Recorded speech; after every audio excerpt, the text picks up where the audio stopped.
दोस्तों आप देख रहे हैं दीपक ऑफिशियल 91। स्वागत है आप सभी को हमारे यूट्यूब चैनल में।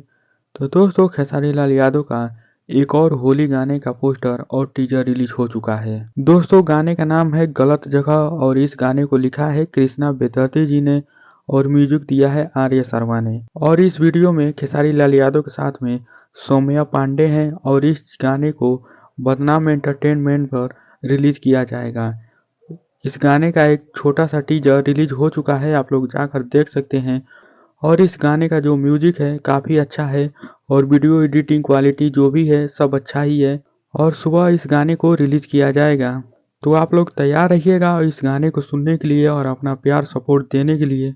दोस्तों इस साल खेसारी लाल यादव का कई सारा होली का गाना आ चुका है और सारे गाने पर लाइक और व्यूज़ काफ़ी अच्छा है।